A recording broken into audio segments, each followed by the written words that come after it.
And finally, to Venice, to whom this book is dedicated. The idea for this project started when you were a 1-year-old, and it was completed when you were 6. The intervening 5 years have been among the happiest of my life, in large measure because you made them so.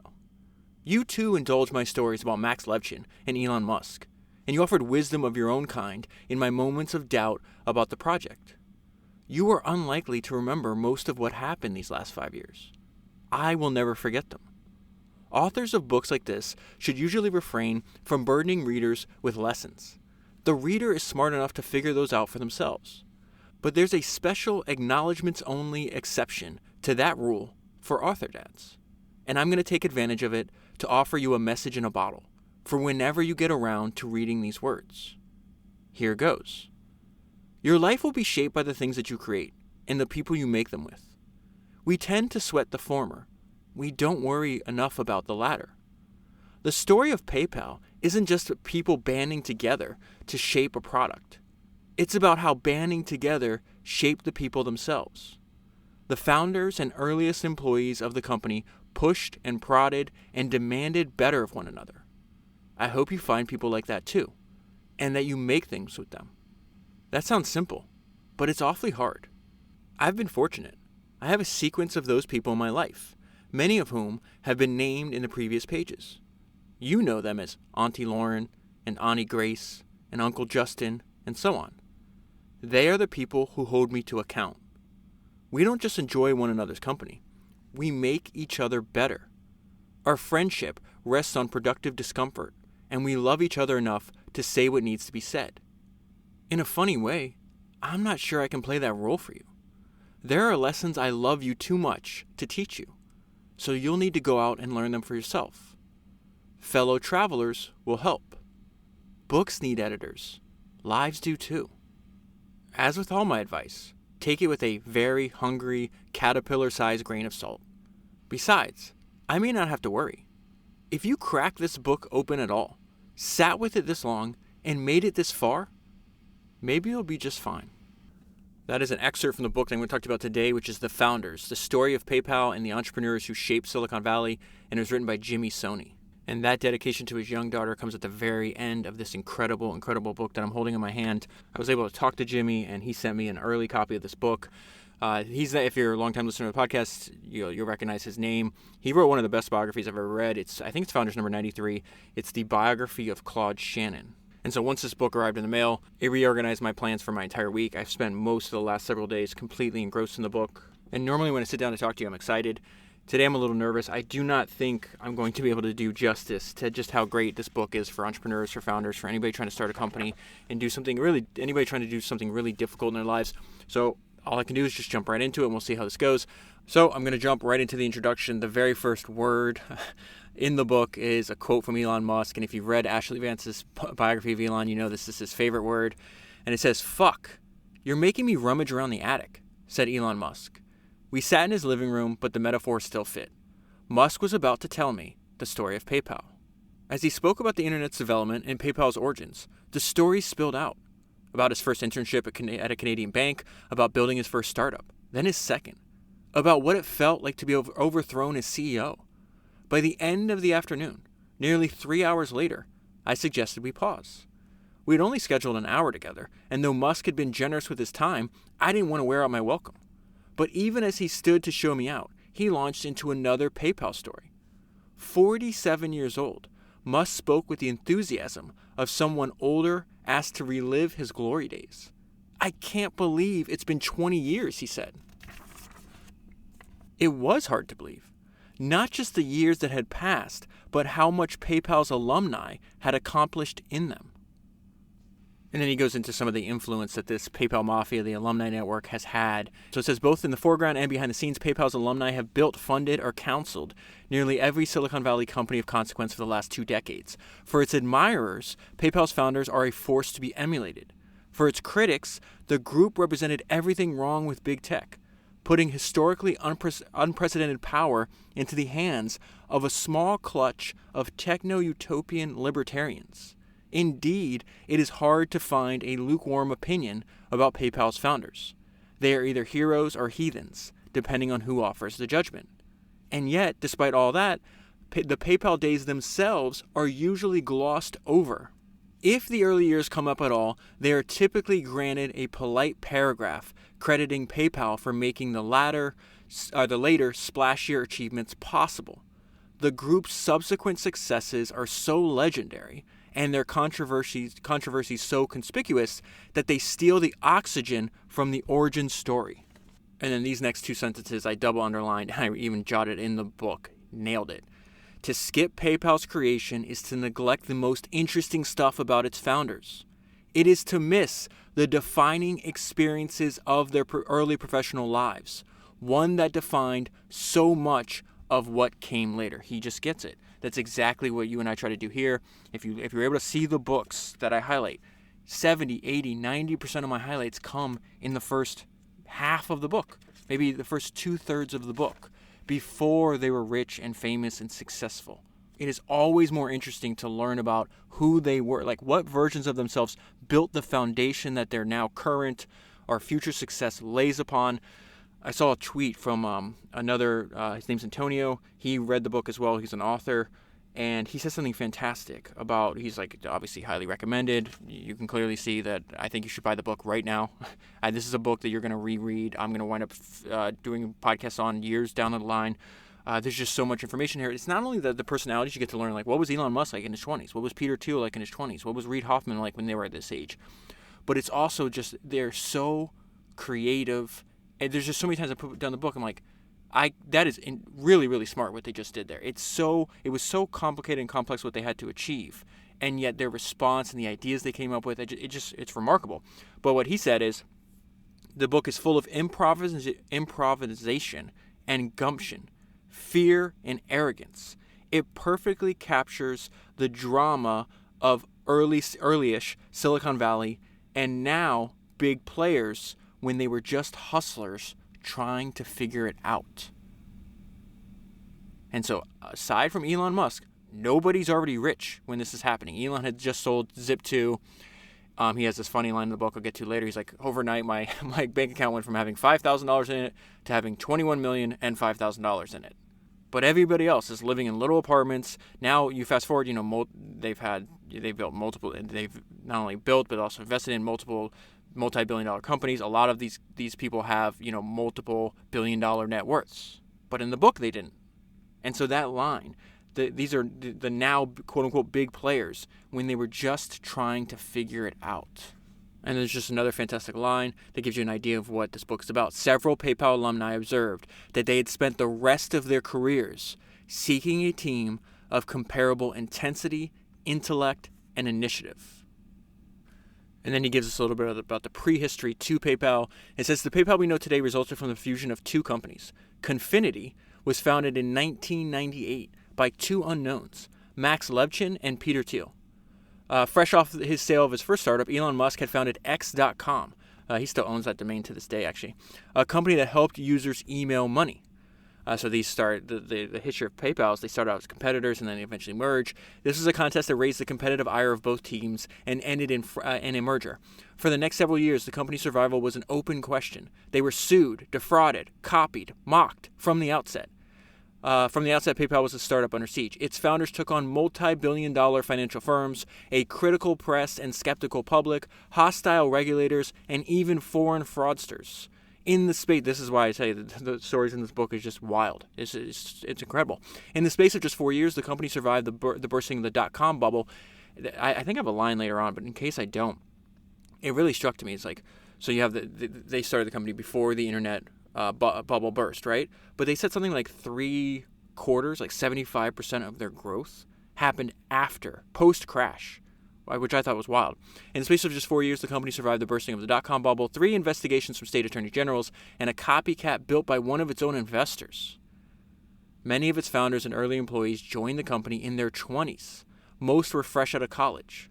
Working at PayPal was their first taste of the professional world, and that's why you'll hear them, when you hear them speak now or write, they talk about it in the book as well. It's like they purposely hired for inexperience. They prioritized intelligence and enthusiasm. They were not trying to recruit heavily from banks or other financial institutions because they didn't want people to come in and say, oh, this is how we did it there, so this is how we should do it here.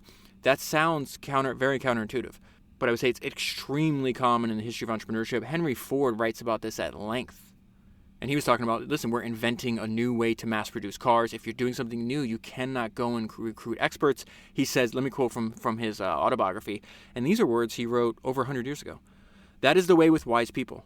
They are so wise and practical that they always know down to a dot why something cannot be done. They always know the limitation. That is why I never employ an expert in full bloom. This is a crazy sentence that Henry Ford's about to tell us. If I ever wanted to kill opposition by unfair means, I would endow the opposition with experts. They would have so much good advice that I could be sure that they would do little work. And so I'm not sure if the founders of PayPal knew Henry Ford's words. I do know, because Elon's talked about Henry Ford quite a bit, about studying Henry Ford, reading about him. I just don't know if he did it when he was this age. So he says, its earliest hires included high school dropouts, ace chess players, and puzzle champions, often chosen because of their eccentricities and peculiarities, not in spite of them. Again, another very common theme. I got 3 quotes for you. One is from David Ogilvy's writing. He says, talent is most likely to be found among nonconformists, dissenters, and rebels. That is a great way to describe the early PayPal team. This is Walter Isaacson writing in Benjamin Franklin's biography about Benjamin Franklin's family and how that influenced him. And this is what he says. The family produced dissenters and nonconformists who were willing to defy authority. They were clever craftsmen and inventive blacksmiths with a love of learning. Avid readers and writers, they had deep convictions. And then this comes from the biography of the founder of FedEx, Fred Smith, and it talks about Fred and then his executive team at the very beginning. It says they were all mavericks, nonconformists, courageous, and crazy.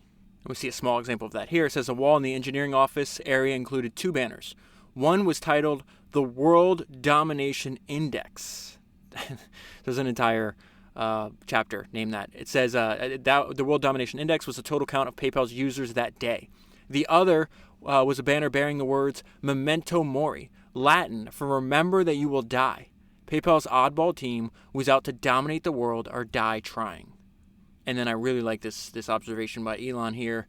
So it says Musk would later correct an interviewer who offered that PayPal was a hard company to create. The company wasn't hard to create at all, he said. Rather, it was a hard company to keep alive. And then the author talks about the fact that, he's interviewing a ton of employees. He worked on this book for 5 years.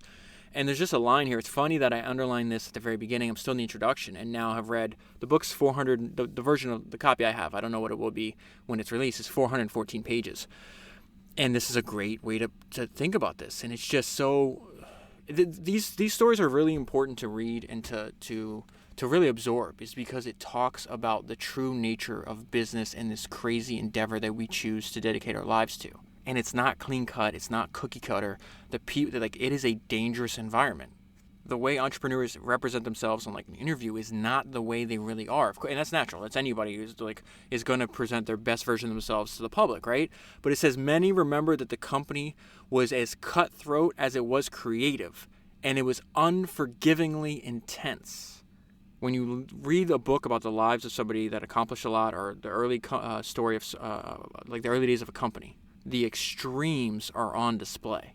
And those can both be negative and positive. This is a positive, in the aftermath, because these people are being interviewed, many years later. And this is what one of the early employees said. I felt like I was part of something grand.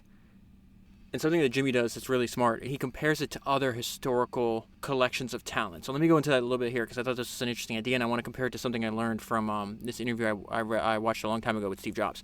So he said, I began to wonder about so he's talking about, so first, let me give you some background before I jump into this. He's talking about when he was doing all the research on the Claude Shannon biography, that you realize that where Claude was working at the time at Bell Laboratories, you had this insane collection of talent. And this insane collection of talent is extremely rare. And so he's like, these are special, when you have an example like that, you should study them and see what lessons you can learn from that. So he says, I began to wonder about other Bell-like constellations of talent, including tech companies like PayPal, General Magic, and Fairchild Semiconductor. And so there's this British musician, his last name is Endow, And he winds up, Jimmy discovers that he had studied this previously, and he was trying to figure it out from like an artistic perspective. And he says, as he looked into these revolutionaries, including people like Picasso and Rembrandt, he discovered them to be products of very fertile scenes involving lots and lots of people. Some of them artists, some of them collectors, some of them curators, thinkers, theorists, all sorts of people who created a kind of ecology of talents. And so he calls this scenius. So think of the word genius, but put SC on the front. Scenius, he said, is the intelligence of a whole, an operation or a group of people. It is also a useful way, now Jimmy's talking about his takeaway from that, it's a useful way to think about the PayPal story, properly understood as a narrative about the lives, intersections, and intersections of several hundred individuals, set at a moment in time when the consumer internet took shape.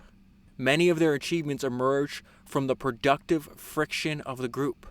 At PayPal, disharmony produced discovery. And so that he's going into just how many fights. And you remember, these are friends, and in many cases they went to college together, or they're friends of friends. Like, that's how they started out hiring. It's just like friends, and then we'd hire, okay, you got a friend like you? Okay, let's see if they got friends like them. And so I think Peter later on says something. It's like we just started like expanding on these concentric circles, if I'm not mistaken, if he said that. But this idea of like we're gonna fight to and argue and get in positions of discomfort to make sure that we're actually solving this problem or getting to the right answer. Steve Jobs made this observation a few years before PayPal was even founded. I have notes on. It's called Steve Jobs: The Lost Interview.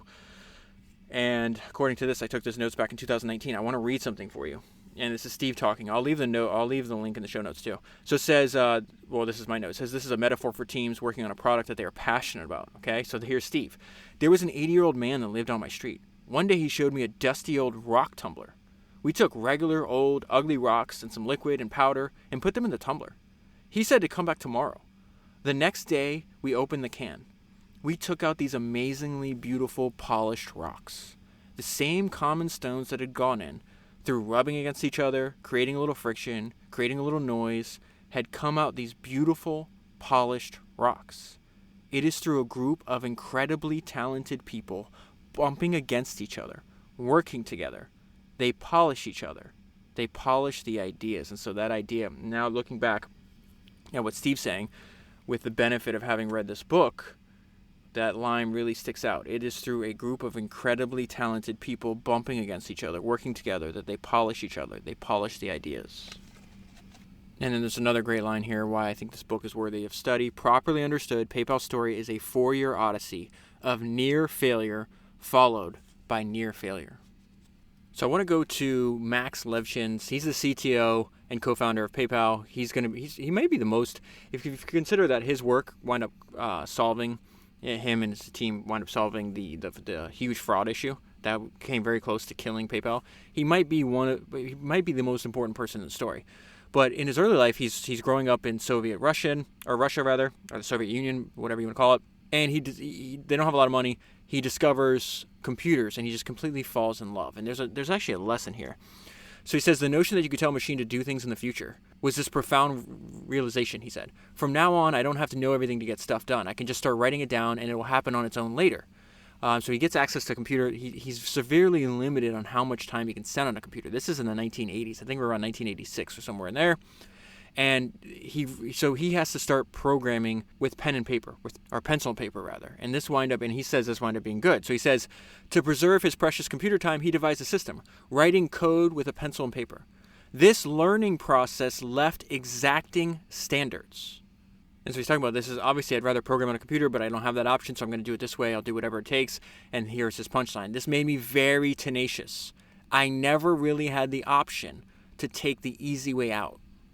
And then Max talks about the importance of his grandmother. She was a physicist. She's an extremely strong woman. And he learns from her, it's not acceptable to give up. So it says she was fortitude personified, a woman who triumphed in a male-dominated field. Her grit seemed to him almost supernatural. I had this living example of someone who would never surrender under any circumstances. So they wind up having to flee because they're worried that his father's going to be disappeared by the KGB. And so they wind up immigrating to the United States. And there's two things here that a gift can change a young person's life. So if we have the ability to play this role in other people's lives, we should do so. and that you should treat life as a quest, which was fantastic. Immigrating to the United States was risky, but for Levchin, who had just turned 16, it was the first step on an epic quest. The language and cultures were new, but one thing remained: Levchin's love for all things computers. And in America, he finally got to use one at his leisure. It was a gift from a relative, and it did something his old machines didn't. It would connect to the internet. Levchin soon became consumed by the World Wide Web and found networks and forums full of kindred digital spirits. And then there's some people that remember what Max was like in high school, and we're going to see that PayPal was an entire company full of people like this. He showed early signs of his hallmark intensity. He wanted to be the best at everything he did. So then Max makes it to MIT, and I just want to pull out something because I always think it's interesting when they're recommending, when other people recommend, okay, you got to read this book or you got to watch this movie. It had a huge effect on me. And he uses this movie that he's going to watch over 100 times as a metaphor for startups. And so he says he became obsessed with Seven Samurai. I thought it was the best movie ever. I watched Seven Samurai at least 25 times during the course of one summer, and I've now watched it over 100 times. He calls it his sole source of management training. So I went to go look to see. I was Googling. I was like, okay, where can I find this movie? It's on HBO Max right now. I started watching. I watched like the first hour of it last night, and then I also found him describing. This is in Tim Ferriss's book, A Tribe of Mentors. And so Max says, I don't have a book to recommend, but a movie. I've watched the classic Seven Samurai more than 100 times. I used to give copies to young CEOs that I mentored. I love the movie, but I recommend it to new managers and CEOs especially because it's fundamentally about leadership. It is a small band that risks everything to organize a ragtag group in a fight for its life. Does that sound familiar? To me, this timeless story is a near-perfect metaphor for startups. And then he says really quickly, and if you think about this is exactly what we're doing, I just listened to this fantastic interview with Mark Andreessen recently. Somebody brought it to my attention, Joseph, who's been a long-time subscriber and constantly sends me great information to use for the podcast. He's like, listen to this interview, listen to the last 10 minutes of it, and it sounds exactly what you're doing with founders, and it's Mark talking about, Mark's famous for reading hundreds of, he's just read essentially every biography that I've ever come across, and he talks about why he does this, and he's like, you build mental models of these people, so I have a little version of the people I read about, and he's talking on his shoulder, some of those people he winds up knowing in person. And so when he's presented with his decision, he's like, okay, knowing what I know about this person's way of thinking, what would this person say in this situation? What decision would they make? And then he said something that was fantastic. And he said, developing this base of knowledge is a way to stress test your ideas. And so if you think about what you and I are doing here, is we're building up this gigantic base of knowledge about the history of entrepreneurship, and then we can stress test the ideas in our day-to-day lives and our working professional lives about what we know against the history of entrepreneurship, right? And so Max drew us an interesting parallel here because he's like, listen, I watched this movie 100 times, and it's a perfect metaphor for startups. And the main character, I think it's the last name Shimada. So he's like, what would Shimada do? So I understand how this guy thinks. I've studied how he thinks. Now I'm presented with a difficult decision. I'm running it through my own calculus of what I would do. But to enhance that is let me ask, what would Shimada do in this situation? That is genius. So then we get to the chapter about Peter Thiel in the early days, the prehistory of meeting up with Max. There's something somebody says here that I've seen before as well. And so before this, I guess Peter had set up a hedge fund. It's called Thiel Capital. And it said he was interviewing somebody. He says, Howery, his name's Howery, I thought this is his last name, returned to his dorm and said to his girlfriend, Peter might be the smartest person I've met in my 4 years at Stanford. I think I might work for him for the rest of my life. It was very interesting because if you read Ben Horowitz's book, The Hard Thing About Hard Things, in that book, he meets, I'm pretty sure Mark Andreessen was 22 at the time. But it says, after the interview, I phoned my brother and told him that I just interviewed with Mark Andreessen, and I thought he might be the smartest person I'd ever met. So we see a very similar experience that Howery's having with Peter Thiel that Ben had with Mark. So they wind up, they're all together at Stanford, and I think this echoes what Jimmy and Eno was saying at the very beginning. You try to place yourself in these physical locations around people that are really smart and into what you're into, and so they wind up meeting up. There's all these people that are, there's 50 different characters in this book, and so 4 of them are meeting up and having a meal together and just sharing all their thoughts and just bouncing ideas after each other. And so it's Peter Thiel and 3 other guys. And it says the 4 met at a local fast casual chain. They refer to these gatherings as the Billionaires Breakfast Club. The level of self-belief they have is amazing. We all believe that the others were going to build big things. Oh, and this is 1998, mind you.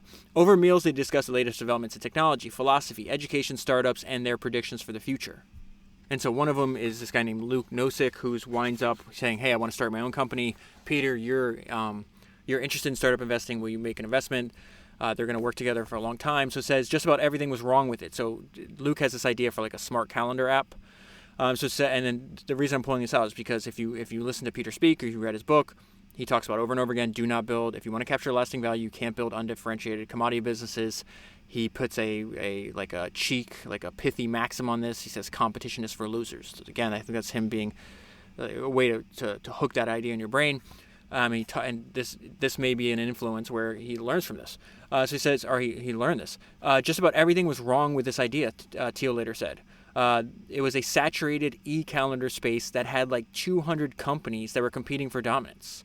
Thiel would later cite his smart calendar investment as a rich vein of learning, a failure whose lessons included minimizing competition that would pave the way for PayPal's success. And then I think this is also an example of the importance of just putting your ideas out there, even if really no one's listening or no one's showing up. Thiel's giving all these lectures. I think this is at Stanford. They're at Stanford. Yeah, it's in Stanford's Engineering Center. And Max just didn't know who Peter was. I think he was like a friend of a friend maybe. And so Max just pops into this lecture. And again, this is, what if Peter decided, oh, you know what, I'm not going to, maybe I don't have any ideas. Maybe I don't have, like there's a level of self-belief you have to think that people want to hear what you have to say, right? So what if he never did this? Well, then there's no PayPal. And what if there's no PayPal? Like there may be no, think about all the companies that came out of the wealth that was generated from this one company, Tesla, SpaceX. Elon's going to wind up being the largest shareholder because he's crazy. There's many examples of that in the book. And he comes out with $180 million once eBay buys it, or maybe after the IPO. I'm not sure exactly when he sold. But regardless, he comes out of this environment with $180 million that he immediately puts $100 million into SpaceX, $70 million into Tesla. Again, these things are just so important. So if you have something to say, you have ideas, like just even if no one's showing up, Max is coming. I'm not being clear here. Max is coming to a lecture that Peter's giving, and there's like 5 people there. 6. It's just not a lot of people. So it says, small crowd notwithstanding, Thiel's talk impressed Levchin. Wow, if I ever do anything in the financial world, Levchin thought, that's the dude I want to hang with. This is obviously not a computer scientist, but he is a nerd. After the lecture finished, Levchin hung around to try to bend Thiel's ear. So remember that tweet I was quoting from? It's like, listen, they were just young hustlers trying to figure it out. They wind up launching the initial idea is to do like PayPal, like not PayPal, an application for Palm Pilots at the time. This is really the prehistory of PayPal.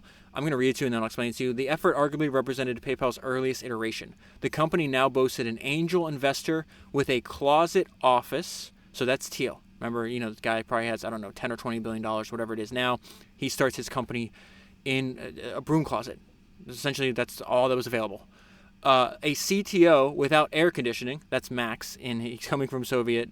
Actually, no, he was coming from MIT. Sorry. He comes from MIT to California. And he's got his tiny little apartment without air conditioning. And a CEO with a 2,100-mile commute. This is this older guy named Powers, who is commuting on the weekends. So he's got a job. I think he's in Chicago. And he's got to fly in on Friday night, work, and then come back on the early morning Monday and go back to work. And so again, this is the prehistory of PayPal. You got a company with an angel investor working out of a broom closet, a CTO with a tiny apartment and no air conditioning, and a part-time CEO that has to commute 2,100 miles. And then it talks about the important relationship that Max and Peter had together. And it says, founders have to have somebody they can actually trust. There are so many people who are good at being good to you when things are great. But when shit's not really working, who do you objectively talk to? Levchin and Thiel had each other. They burned so brightly and so differently. They are one of the best examples of a great partnership. And so the note I left myself on that page was Charlie said the same thing. And I think this is a really important point that they're picking up on the relationship between Peter and Max and what Charlie realized in his very long career. And Charlie said, everybody engaged in complicated work needs colleagues. Just the discipline of having to put your thoughts in order with somebody else is a very useful thing. So if you read the biography of Elon Musk, you know that something he did, what he would read the newspaper and he just cold call people that he thought were smart and interesting and try to get them to meet with him. He winds up meeting this guy that's executive at Scotia Bank.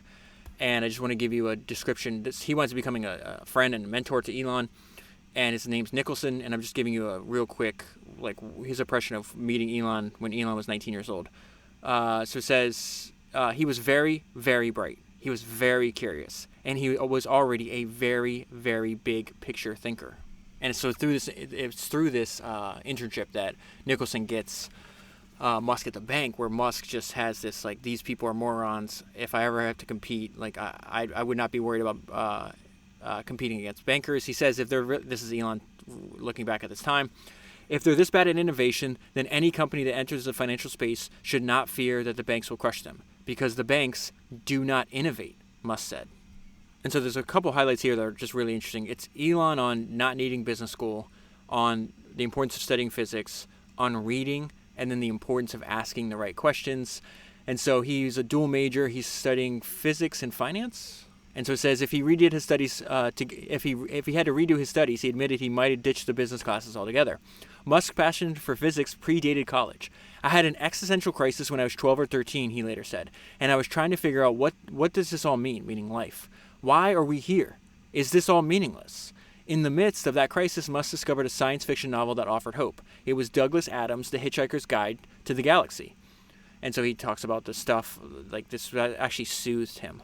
This is interesting because I've had this own realization. I really feel, I'll tell you in a minute. He learns, he's talking about what he's learning in the book. He learns of an old species of hyper-intelligent beings who had constructed a computer called the Deep Thought to seek an answer to the ultimate question to life, the universe and everything. The Hitchhiker's Guide to the Galaxy soothed Musk's existential worries by suggesting that framing the right questions was as important as divining the answer.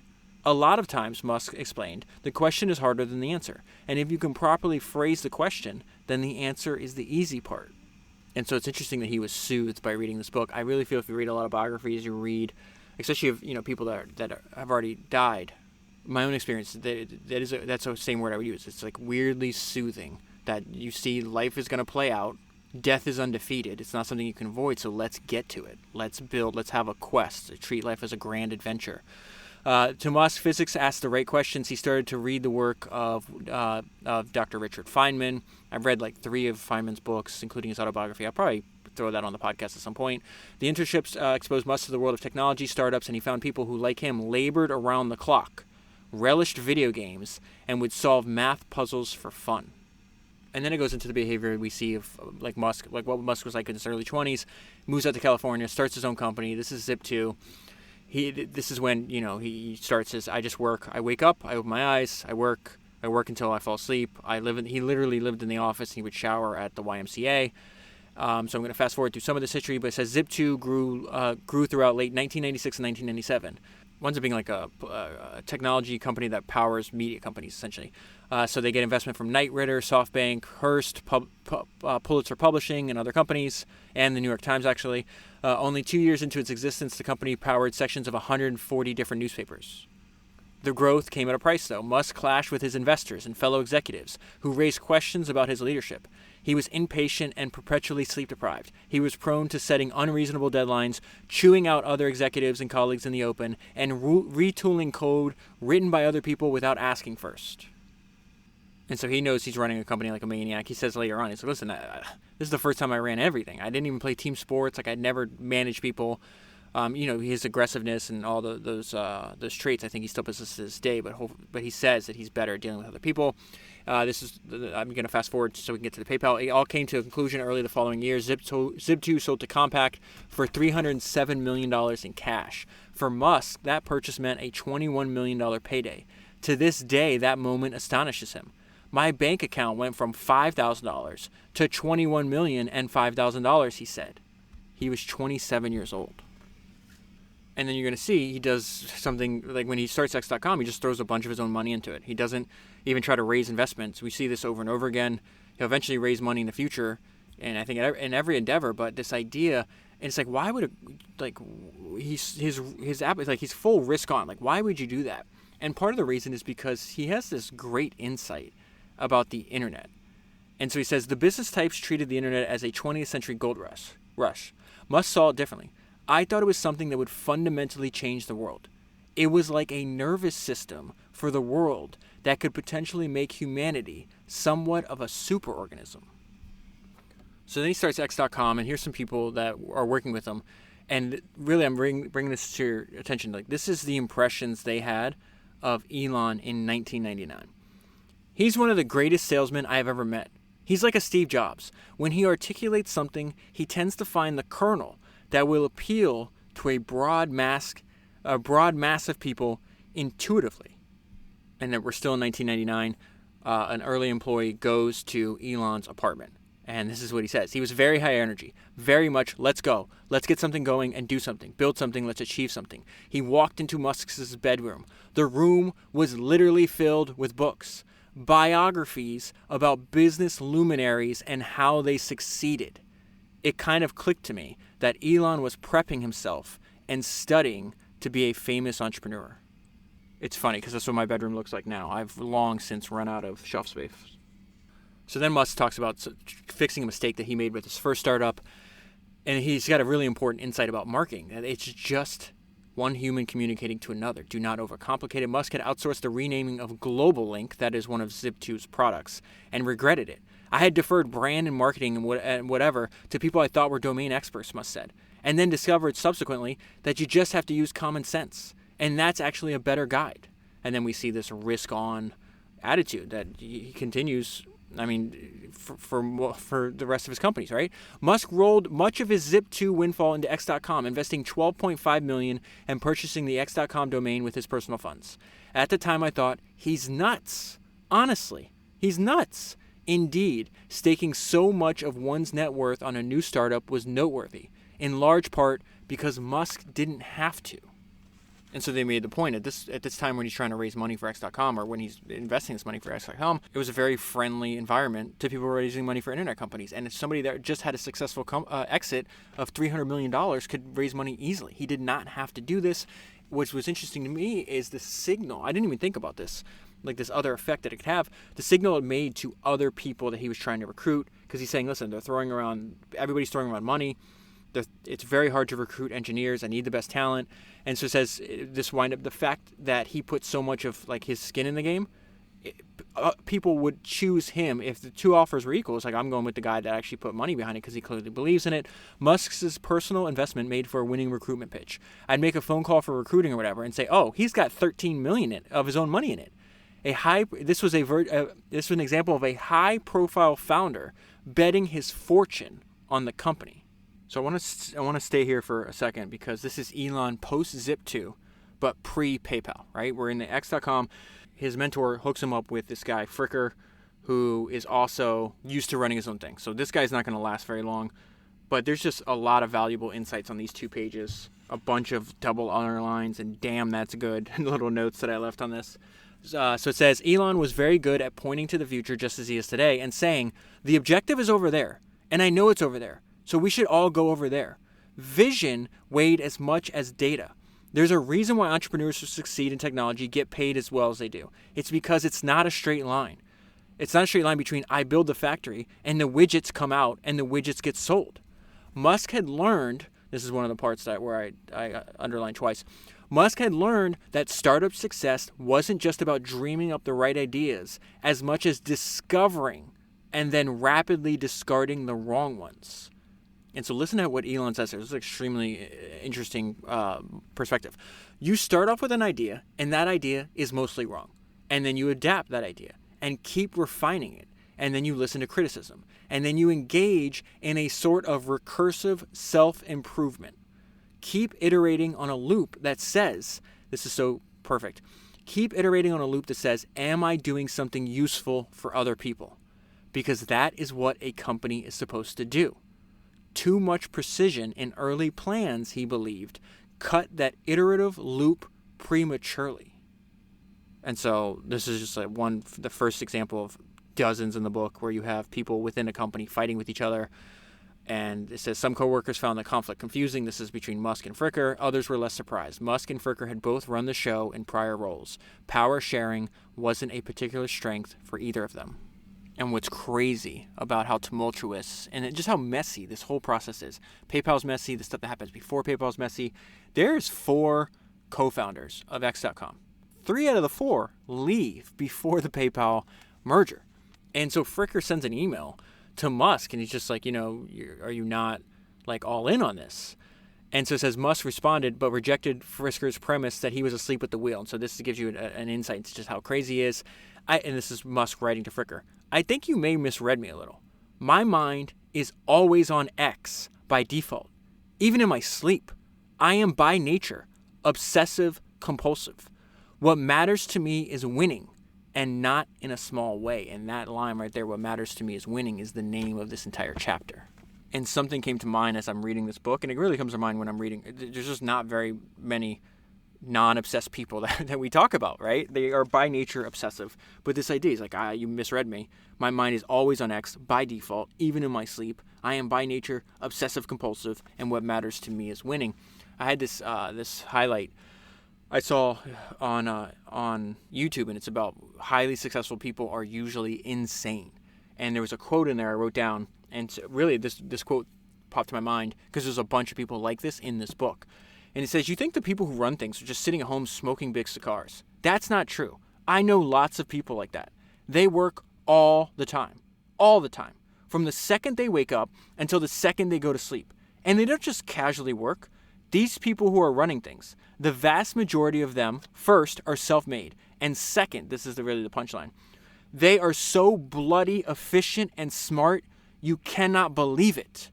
And they work 80 hours. Before I finish this other punchline that I thought was interesting in this little clip, that is something I cannot tell you how many times I put down this book and said, damn, that's smart.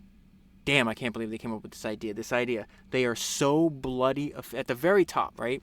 So I had this idea, and I don't have a good way to explain it to you. I think I mentioned it to you before, but I think on the macro level, this is the way I have it in my mind, and I got to figure out how to explain it better. But like on the macro level, I think people vastly overestimate the level of competition. Most people are not thinking about starting companies. Even the large percentage of people that do think about starting it never do. Then you have a smaller percentage that do start companies, and you just don't have to worry about those people at all. And then the further down you get on the line, the more micro you get, then you vastly underestimate the competition. And so when I hear this person saying they are so bloody efficient and smart, you cannot believe it, I think of like a Jeff Bezos pops to mind. Highly intelligent, highly driven, and highly ruthless. And fully committed every hour of the day. Go back and read their biographies. Go back and read the early history of their companies. They're not lollygagging. They're not taking days off. They're insane. And so it says the people who are running things, the vast majority of them, first, are self-made, and second, they are so bloody efficient and smart you cannot believe it. And they work 80 hours a week. There is a small number of insane people who will do nothing but work 80 hours a week, no matter where you put them. If you put them in the middle of a forest with an axe, all they would do is run around chopping trees. And so when I'm reading this old email by a late 20s, he's 27, 28 years old when he's writing this email. He's like, I think about this in my sleep. All I care about is winning. And I think it's just so hard to understand the variance between a person like that and like an average Joe or Jane. They're almost like a different species. I want to get to this really interesting, because a large influence of what they were trying, like at least on the PayPal, like the Peter Thiel and Max Levchin side, they were very interested in creating like their own currency, like their own, almost like this own version of like their own little sovereign nation. So their initial idea, which I'm going to skip over, there's a lot more detail. You got to obviously read the book. I mean, I can easily recommend this to anybody building a company. There's just too much valuable information here. In fact, you can pick this up for like $25. It's crazy. But the initial idea is that they're going to beam money using Palm Pilots. Max is studying up on cryptography, and that's like a huge part of the initial product of, at this point, the company's called Confinity. And so they go to a conference, and it's interesting because Peter Thiel is convinced that the Bitcoin creator was actually at this conference. So it says in 1999, Levchin attended the International Financial Cryptography Association conference hosted in Anguilla. The annual gathering drew the leading players in academic cryptography and digital currencies. To this day, Thiel, who attended the 2000 conference, harbors a theory that Satoshi Nakamoto, the mysterious founder of the cryptocurrency Bitcoin, was among the attendees.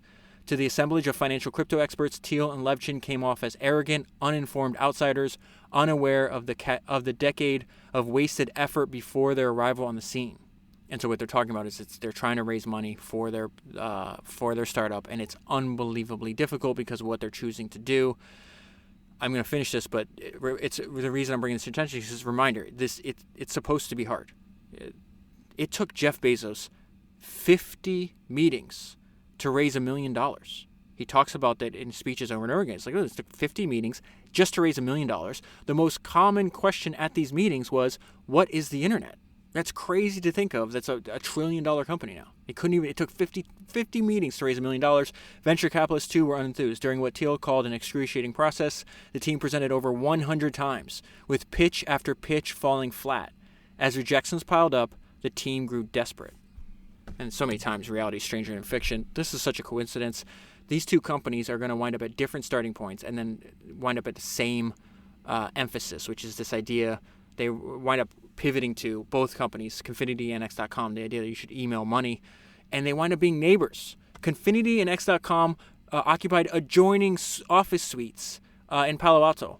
It started as a mere coincidence. X.com and Confinity were neither competitors nor collaborators. Confinity pursued mobile money transfer and cryptography, while X.com went about building its financial services superstore. So you think about the way to describe what Elon's idea was, like the Amazon of financial services. Each company thought the other was misguided. Despite divergent approaches to financial technology, the company's CEOs shared an obsession, getting noticed. Just as Musk courted media attention for X.com, Peter made generating headlines a top priority. In this environment, Peter sees a lot of excess. The lesson here is a good question to ask yourself before spending company money. Will this improve our product and help us achieve our mission? As the internet boom began, startup excessives flooded the Bay Area, expensive team retreats, parties, and limitless alcohol, and pricey billboards. None of it, Thiel and Levchin thought, credibly advanced a given company's products or mission. They would not use the millions that they had raised for such excesses. So then you talk about, okay, how the hell do you recruit very talented people? You're not going to pay them a lot. And so Levchin just has a lot of good advice. You have to find undiscovered talent, and you have to give them something more than money. You cannot compete with the large companies on money. And so it says, to win recruits over, the team crafted an edgy sales pitch. So Levchin is going to describe this. He says, engineers are very cynical people. They're trained to be, and they can afford to be, given the large number of companies that are trying to recruit them in Silicon Valley. Since engineers think any new idea is dumb, they will tend to think that your new idea is dumb. And they get paid a lot at Google. So he's describing this years after PayPal, okay? So he says, why would they stop doing that to do your dumb thing? So the way, and this is where he's going to get to his advice. So the way to compete against the giants is not with money. Google will outbid you. They have this is such an interesting way to think about Google at the time. They have an oil derrick that spits out $30 billion a year. To win, you need to tell a story about cogs. At Google, you're a cog. Whereas with me, you're an instrumental piece of this great thing that we'll build together. Articulate the vision. Don't even try to compete on pay. Meet people's cash flow needs. Pay them so they can cover their rent and go out. It's not about cash. It is about breaking through the wall of cynicism. It is about making 1% of this new thing way more exciting than a couple $100,000 in a cubicle at Google. And then this is one of the most important ideas in the entire book, because PayPal, the early days of PayPal, I'm just going to call it PayPal, even though it's X and Confinity at the time, you know where this is going, okay? PayPal prioritized speed on everything, over everything else except in one category, recruiting. They would rather staff slowly than compromise on quality. And what Levchin says here is fantastic, okay? So he says, Levchin kept the bar for talent exceedingly high, even if that came at the expense of speedy staffing. And this is what he says. Max kept repeating, A players hire A players. B players hire C players. So the first B player you hire takes the entire company down. And so they found a way to limit the chance that a B player is going to slip in there. Additionally, PayPal's leaders mandated that all prospects meet with every single member of the team. And then we get our first introduction to David Sacks. David Sacks winds up becoming a major a huge character in this book. He's all over this book. Peter had to overrule everybody else to bring him in because Sachs thought the idea is like, you're beaming Palm Pilots is so stupid. No one has Palm Pilots. You have the product and you bury the product on your homepage. He's like, the product is sending money through an email address. So it's not in full chronological order here. They're going back and forth, but I want to give you an idea. Like, the energy of the company would convince recruits to join and take a chance, and they're just on it 24/7. There is no, they're like we said earlier, it's a small group of insane people. Sachs invited Lee to visit the office at 10 p.m., and given the hour, she expected to stop by and then move on. But a short meet and greet was not to be. It was a full-on interview, she recalled. They were interviewing people at 10 p.m., which I was not prepared for. By the time she left at 2 a.m., she had spoken to nearly every employee. And then she winds up accepting because she says, I can't really put words on it because I go by my gut.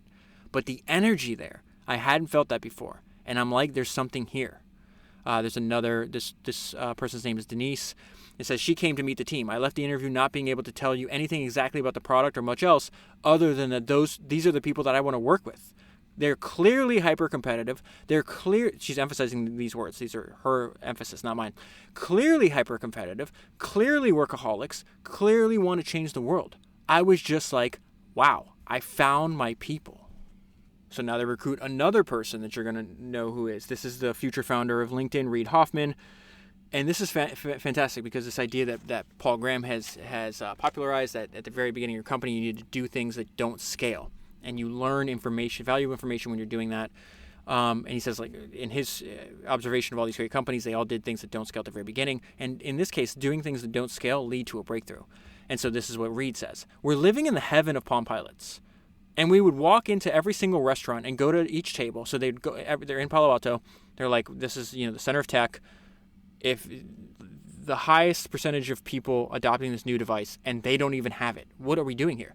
So it says we're living in the heaven of Palm Pilots, and we would walk into every single restaurant, and then we'd go to each table and ask how many people have Palm Pilots. The answer was between 0 and 1 per restaurant. And that means that your use case can only be used between 0 and 1 times. You're hosed. It is over on this idea. Levchin, so it talks about this idea of what happens if you need to complete a transaction, you forget your Palm Pilot. And so they stumble on this idea, their main idea, by trying to fix a problem that for a product they're not even going to continue to build. Levchin proposed a workaround suggesting that PayPal's website could be set up to send money via a user's email address. And this is the crazy part. When emailing money, remember the entire foundation of their company, when emailing money was first suggested, few recognized it as a eureka moment.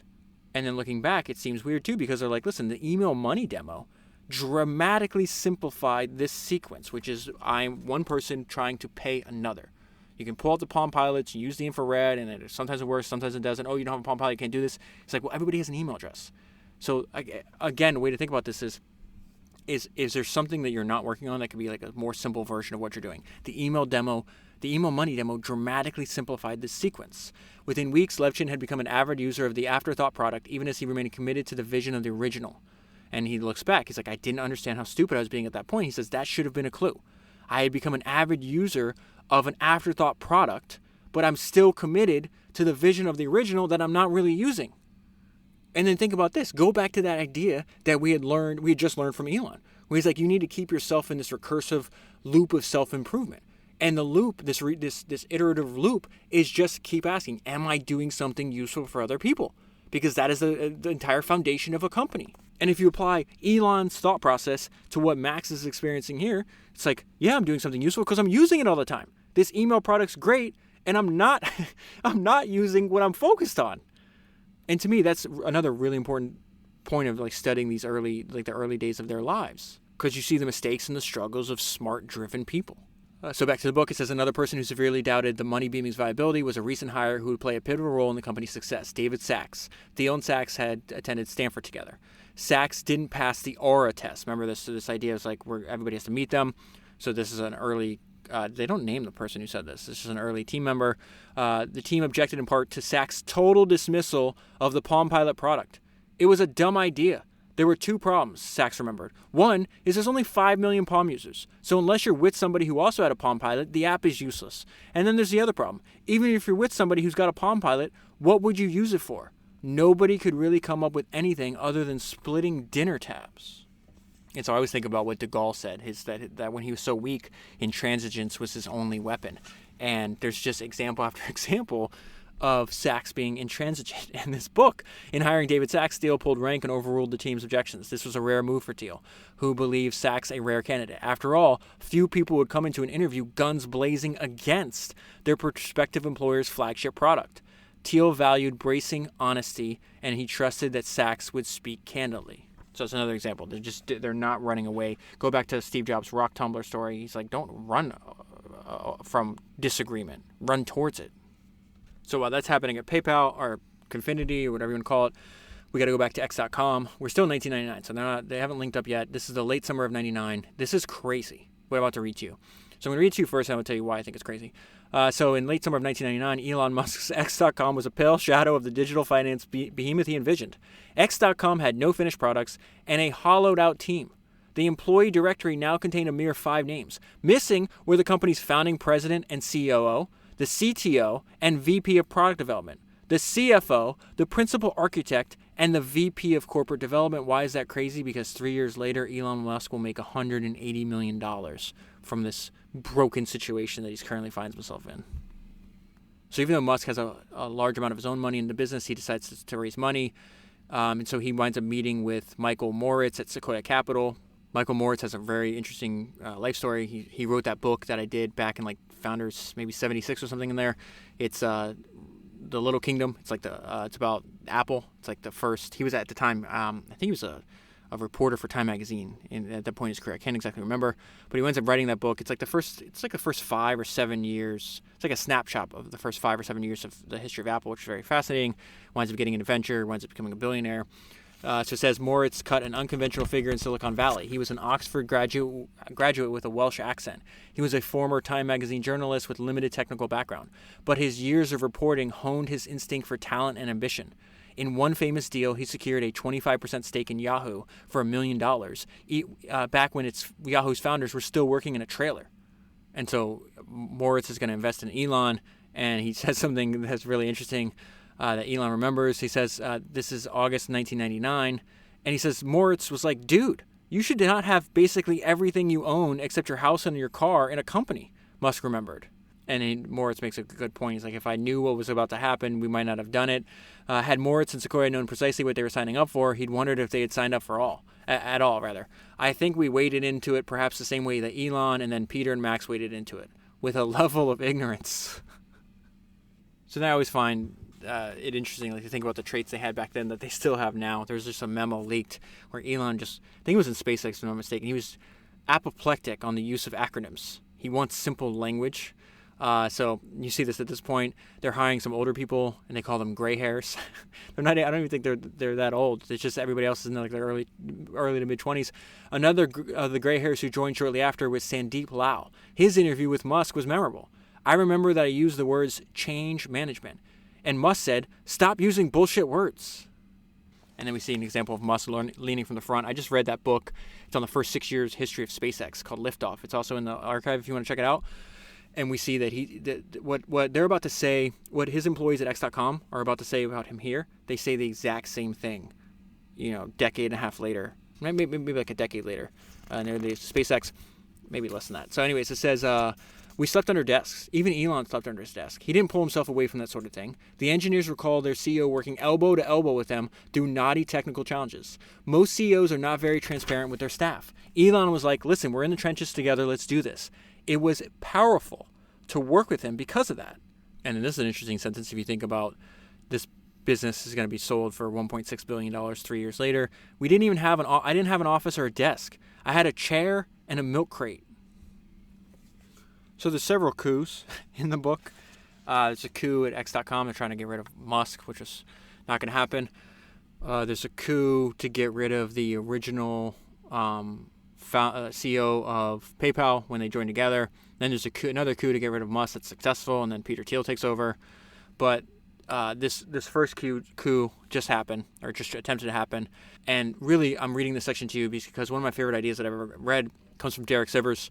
And I'll leave a link in the show notes for the art. I've read the entire thing on past podcasts before, but it's this idea that there's no speed limit and that the standard pace is for chumps. And we'll see how fast they move here. It was the summer of 1999, and X.com's banking heavyweights had tried to oust Musk as CEO, and then they fled. The company, quote-unquote, was essentially a mysterious URL, some loyal holdouts, Musk's dwindling capital, and an idea. 4 months later, this is what I mean about there's no speed limit in life, right? You can go as fast as possible. What's wild to me, I just talked about this with somebody on the phone yesterday, was that, because they have like several outlines in the book of like progress later on. PayPal goes from 1,000 paying customers to 10 million in less than 2 years. So it says 4 months later, that episode was ancient history. So all this happens in the next 4 months. In the intervening period, X.com earned funding from a top-flight venture firm, that's Sequoia, built a functional product, grew its engineering and management benches, and signed agreements with banks at home and abroad. As ever, Musk wanted faster, more thoroughly dazzling results. There is no speed limit. The standard pace is for chumps. So there's a series of like disasters in the press for both companies, and when they join together.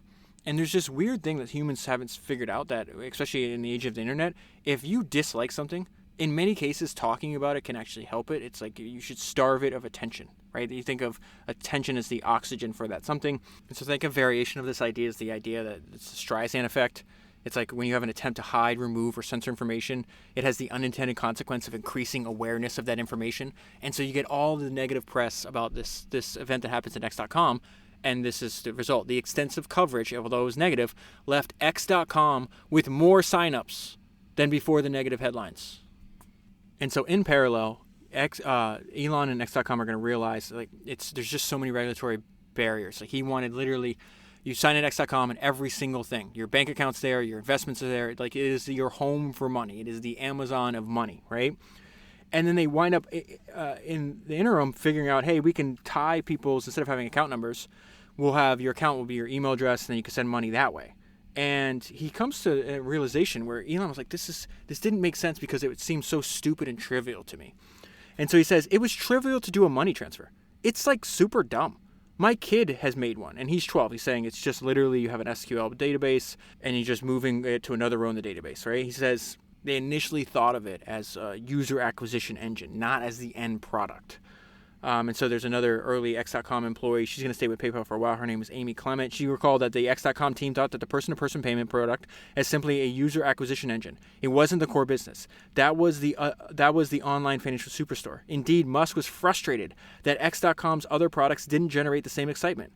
We would show people the hard part, the agglomeration of financial services. This is Musk speaking. And nobody was interested.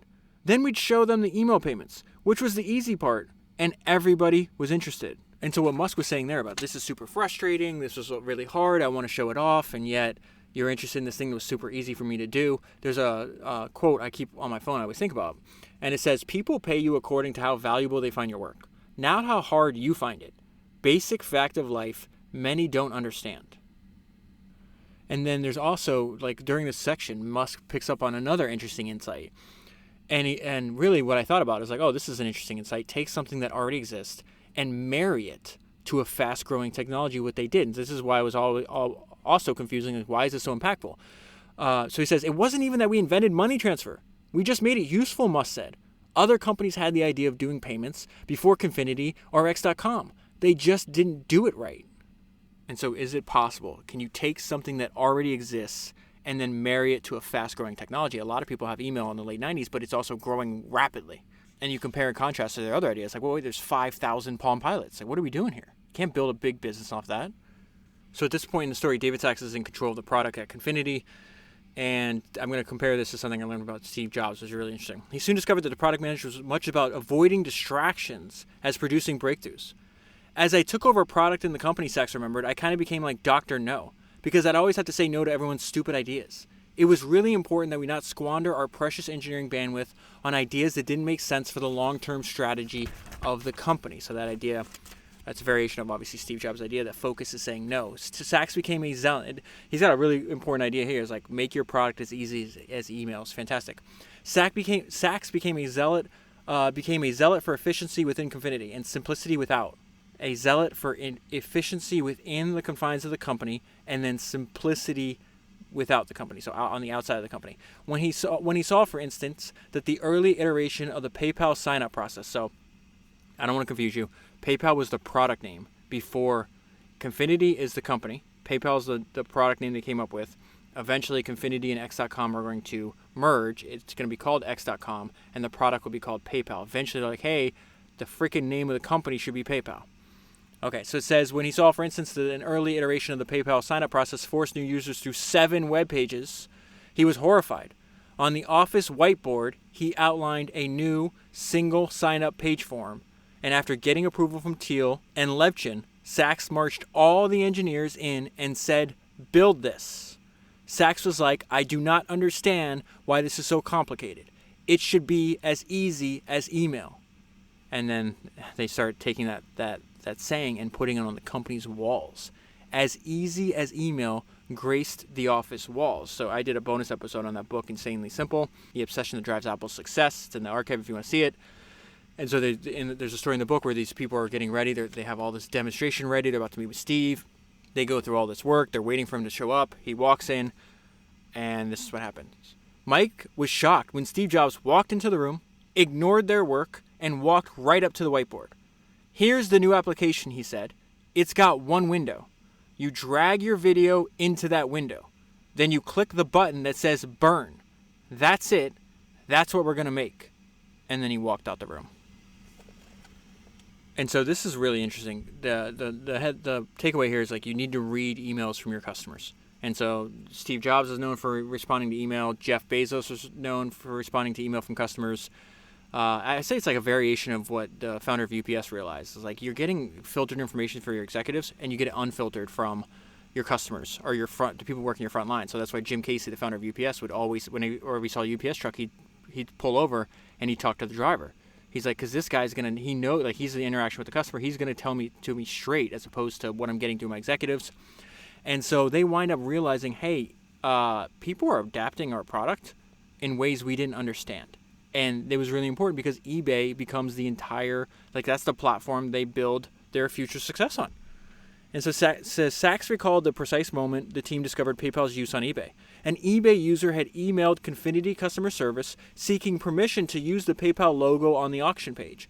She also wanted the team's help resizing the logo. The team wondered if the logo resizing ask was a one-off request or if there might be more people like her.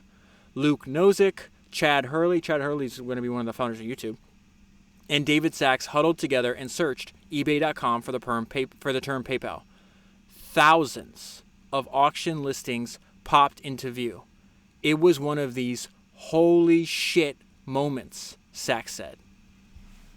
And then there's just a bunch of these great one-lines, because these people are just, the amount of lived experience they have is just incredible. And so this idea from this one-liner from Reid Hoffman I thought was great to give you an idea of the story in the book. He says, the cadence of learning at a startup, fucking intense, is an understatement. So there's a bunch of other companies that are flush with cash around this time. We're in 99, 2000 era. And so they almost sell the company too early. And there's a bunch of examples like this. And so one of these companies had I think they had IPO'd and they had a bunch of money. And this company, I don't even know, it's called Be Free. It had just gone public a few months earlier and then soared 700%. And so they're like, oh, let's buy your company. And they would have sold the company. This is Confinity. This is before it's PayPal. Peter said, hey, you can have the company. Just give me $100 million. And they said no. And then another great one-liner, they're talking about how they abhor bureaucracies. And so Musk makes an observation about Peter.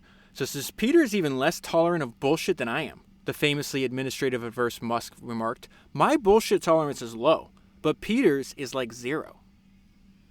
And so there's a whole thing in the book where Peter's like, I don't want to be CEO.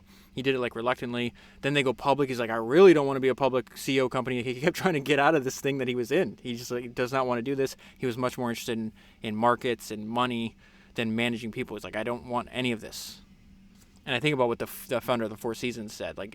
It's good to know who you are as a person and follow your natural drift, because he says what we really want to do is usually what we do best. So then we got to the part of the story where they've both teams independently have arrived at the same product. And so now they're going to have to compete head-to-head, which is going to lead to their eventual merger. So it says, as Musk followed the Confinity team's machinations, he began to respect the team's ingenuity. I thought, well, these guys are pretty damn smart.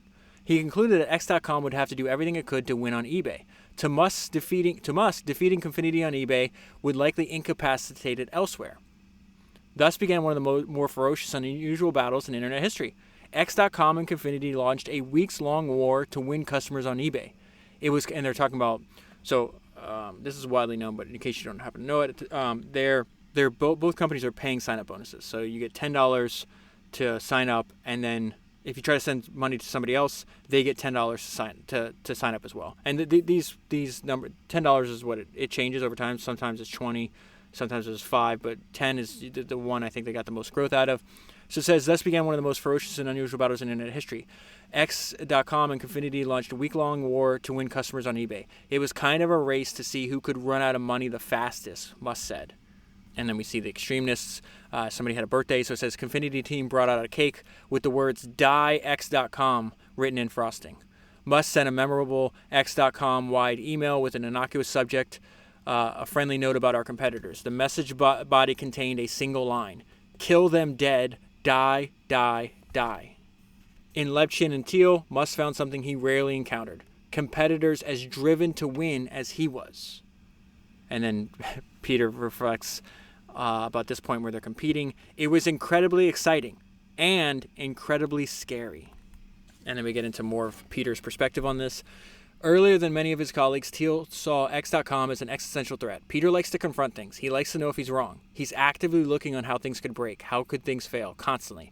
Much more so and much more proactively than a lot of entrepreneurs that I know. Peter was determined that X.com could simply spend Confinity out of existence. Peter was good to recognize that they were a real threat. And Peter did not like to lose. Show me a good loser, he once said, and I'll show you a loser. So they eventually arrive at the conclusion. And keep in mind, I'm skipping over massive parts. There is so much detail. Think about this. The book is 414 pages long. It only covers 4-year history. The entire PayPal adventure lasts just 4 years. So there's a ton of detail in the book. This is interesting, though. They realize they have to merge, and the differing opinions. So it says, Levchin grew to respect Musk. I really like this Elon guy, Levchin remember thinking. He's obviously completely crazy, but he's really, really smart. And I really like smart people. Mike Moritz says this is fantastic. It's going to be a merger for the ages. Elon Musk saw the acquisition as a surrender in a winnable war. And then a few pages later, this is just wild. And how did this wind up working out is the question here. Anyone looking at the merger could have been forgiven for forecasting doom. X.com's founders Elon Musk was opposed to it. Confinity's lead investor was skeptical of it. Confinity's CTO Max Levchin had called it off once before. And X.com CEO Bill Harris had put himself permanently on the outs with Musk in order to make the merger happen. So then from here, they have this 2-year sprint to solve all the problems to make sure that the company can survive. It's a echo back to what Elon said. The company was easy to start, almost impossible to keep alive. I'm just going to give you a list of some problems that they have that just must be solved. More users meant more complaints. The companies faced additional scrutiny for government regulators. The Federal Trade Commission and the U.S. Secret Service grew concerned over illegal transactions. The two companies had distinct user bases and distinct websites, and they had built their services on different development platforms, one on Microsoft and one on Linux. Basic questions like what to call the company's core product remain unanswered. The merger also hadn't solved a fundamental problem, the new entity's combined burn rate. The joint company was on track to spend almost $25 million that quarter alone. And this is a funny quote from Reid Hoffman here. If we were standing on the roof of our building throwing wads of $100 bills over the side, we would have been spending money less quickly. Musk remembered the myriad crises colliding at the point of merger. If the fraud thing is not solved, we're going to die. If customer service is not solved, we're going to die. If we don't have a revenue model, if our business consists of only costs and no revenue, we were going to die. And so then Peter also realizes, listen, we're in a huge bubble. And he's young. He's 32 years old when he's saying this stuff. And so he talks, he's like, we got to raise money right now. And he says, Peter wanted to close commitments quickly, arising from his belief that the U.S. economy sat on the brink. I give the credit to Peter. He made the macro call. He said, we have to close on this because the end is near.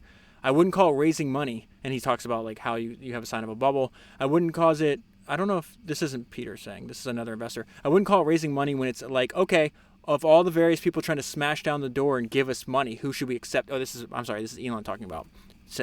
About this time. I wouldn't call it raising money when it was like, okay, of all the various people trying to smash the door down and give us money, who should we accept? Musk recalled. We were getting fire hosed with cash. Peter remembered being cornered seemingly everywhere he went. The crazy nature of it all confirmed Peter's suspicions that about the market. I remember thinking to myself that it felt like things couldn't get much crazier, and that we had to close the money quickly because the window might not last forever. Peter kicked everyone's asses to get that funding round done, David Sachs remembered. Musk, too, anticipated an impending downturn. And he talks about all the crappy companies at the time. He says people need to do their homework and not blindly buy into companies that aren't well put together. There's a lot of Potemkin villages out there built on flimsy foundations, and many will fall. That is from a speech that Musk gave in mid-1999. Musk said, for young people who never really seen a serious recession, anyone who studied history knows that they happen. And that a downturn is a rough experience. The timing was auspicious. Just days after the close its round, U.S. public markets entered a downward slide that would ultimately wipe out $2.5 trillion in market cap and sour the mood on technology stocks. And then this is crazy. I feel like everything I'm saying, like starting every section, so this is crazy because it is. This is how important that one decision proved to be. To act with urgency, to think, okay, there's a huge change. We got to get this money in now. And because there's a bunch of competitors that weren't able to do that. Back then, there were 5 to 7 other online money-moving services that just got starved of oxygen over time. They all died out by the fall, so they didn't have the money, and there goes not even half, almost all your competition. If we hadn't raised that $100 million round, there would be no PayPal. There would be no SpaceX, no LinkedIn, and no Tesla. There's a fantastic story about their customer service issues. It goes on quite a bit in the book. I want to give you the punchline here, though. So they go from a backlog of... There's one guy in customer service, and he grabs David Sachs. He's like, we have 100,000 unread customer service emails. And David's like, you could have told me this before you got to 100,000. And so they go from a backlog of 100,000 customer complaints to 0 in a matter of months. And they put an employee in charge of this with the last name of Anderson, and she just has a fantastic idea. So her original idea is they want to staff a call center to do customer service to go through the complaints faster. Her original idea is, okay, she's from the Midwest. She's like, I can go to Omaha, and I can teach my extended family to do customer service from home. Remember, this is like the year 2000. And then, so she trains them, then they hire their friends. And then they go out and they just keep recruiting people.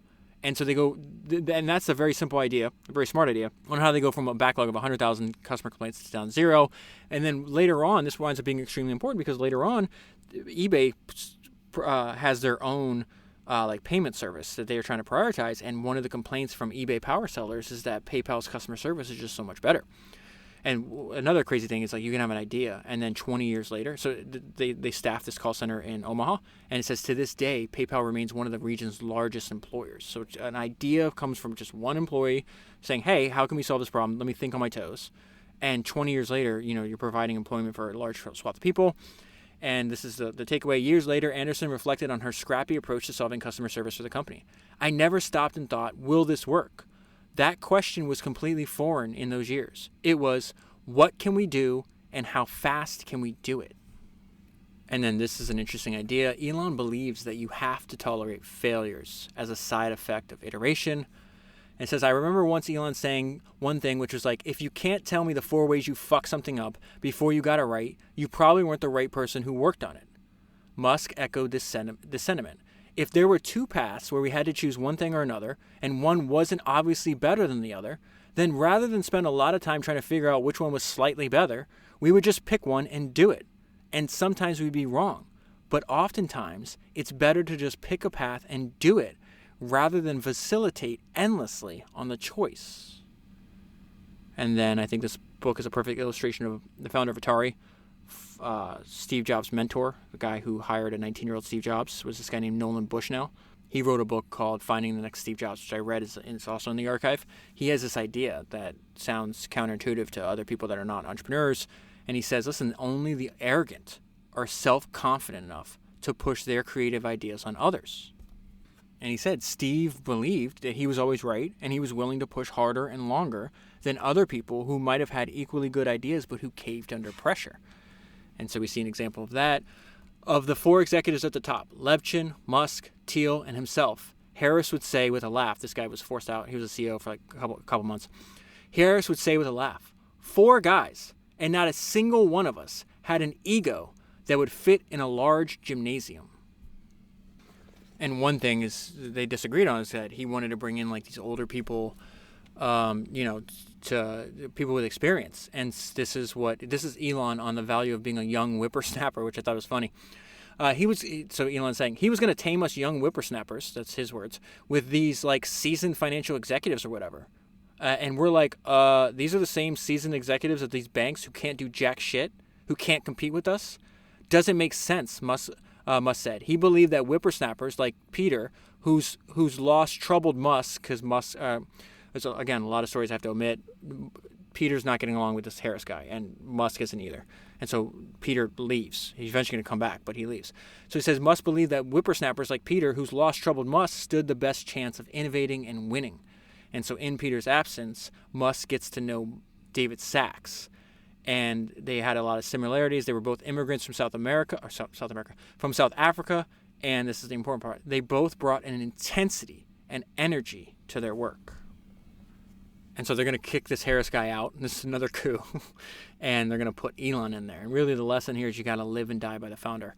Right or wrong, this episode cemented the team's allergy to executive experience. This belief would emerge as a startup truism later, but at the time, the team's sense defied received wisdom. Standard operating procedure at the time saw boards installing a seasoned CEO to steer .coms once they found their footing. X.com's leaders took Bill Harris's rocky tenure as evidence that such supervision was not only unnecessary but counterproductive. We saw what had happened at Apple when they brought in the Pepsi executive, David Sacks said. We saw what happened in Netscape when they brought in Jim Barksdale. And then Musk makes just this a fantastic observation of why you have to live and die by the founder. And he says, the founder may be bizarre and erratic, but this is a creative force, and they should run the company. If someone's the creative force, or one of the creative forces behind the company, at least they understand which direction to go in. Maybe they don't run the ship perfectly. The ship may be a little erratic, and morale may be mixed, and some parts of the ship aren't working as well, but it's going in the right direction. And so he compares this to Steve Jobs as well. He says Musk admired Steve Jobs and had studied the period of his departure from Apple. The ship was sailing really well, Musk observed, in the interim years between Jobs' departure and return. Sailing really well towards the reef. In May 2000, just shy of his 29th birthday, Elon Musk retook the title of CEO. So the idea that Musk and Sacks have at this time is like, we need to reorganize it back into small teams of smart people. They changed towards semi-independent teams, which would lead to more rapid iteration. Both Musk and Sacks had observed an irksome startup paradox. As a startup grows in size, it began to accomplish less work of substance. They were far from the first to identify this paradox. In 1975, Dr. Frederick Brooks explored this conundrum in his software engineering Bible, The Mythical Man Month. So we're going to quote from this book now. When schedule slippage is recognized, the natural and traditional response is to add manpower. Like dousing a fire with gasoline, this makes matters worse, much worse. More fire requires more gasoline and thus begins a regenerative cycle which ends in disaster. More programmers assigned to a given project, Brooks explained, multiplied the number of communication channels. This is a really interesting idea. So they multiplied the number of communication channels. The time spent talking, whether keeping the team members up to speed or building interpersonal relationships, was time not spent coding. 2 heads, in other words, were not necessarily better than 1. Sacks decided to build small, self-contained units. Sacks and Musk believe small units freed innovators from the entanglements of bureaucracy. And then this is fantastic. We see the future founder of Yelp talk about the early culture that is emerging here. In the view of X.com's leaders, growing organizations often make a crucial mistake. Employee happiness becomes a bigger concern than output. To avoid this, company leaders set a cultural tone of impatience. So I recently had coffee with a founder and investor who listens to the podcast, this guy named Seth, and he said something about this founder that he knows. And when he said it, I was like, hold on, I got to write that down. Sorry, I'm stealing that line. And he says, the founder is completely intolerant of slowness. Be intolerant of slowness. I thought that was fantastic. So it says the company's leaders set a cultural tone of impatience. They would make decisions by fiat when necessary. It was not an open democracy of ideas, recalled Jeremy Stoppelman. Company leaders set a cultural tone of impatience, be intolerant of slowness. And so, yeah, I have notes in my book, in this book. I was like, I might buy another copy and literally just highlight and underline just the tactics and the solutions that they come up with to some problems. Like, the story is fascinating. The narrative that Jimmy builds is fantastic. Getting to know the people when they were younger is fantastic. There's so many reasons to read the book. And one of them is just becomes like, you're going to see, okay, they have a problem. This is the unique solution they come up with. And it's just like understanding you're not copying the what, you're understanding the how behind it. Right. And so one of the problems they have is they're getting killed because like they're transferring money. But if they're doing it on credit cards, they're paying percentages coming and going. And so it's like, okay, well, if we're getting killed in transaction costs, how can we find a solution? And so one of them is like, well, let's see if we can encourage them to keep balances in their PayPal account, and then we can just transfer from internally, which costs nothing. If enough customers kept money on their accounts, the team realized that the company could transfer dollars between users at no cost. The internal transaction costs like a millicent, Musk explained. It's basically zero, and that is why you want to maintain balances. This process also produced some counterintuitive insights. For example, Musk insisted that the company continue distributing debit cards and even checks. If you're forced in order to conduct your life to move money out of PayPal, right? So it's like I have money in PayPal, I sold on eBay, but now I got to pay a bill. I don't have a check on this account, so I'll move it out. He's like, I don't want you guys to do that. So it says if you're forced in order to conduct your life to move money out of PayPal, he observed, you move money out of PayPal. So if you have to write checks, and PayPal won't let you write checks from your PayPal account, you're going to move money to your checking account. And then he says, commenting on the modern PayPal's lack of checks, this made me laugh, Musk became impassioned about the subject anew. So give them the goddamn checks. Sweet baby Jesus, what is wrong with you people?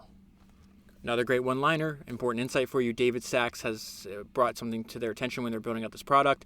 And he said, every moment of friction for the customer was fat to be cut.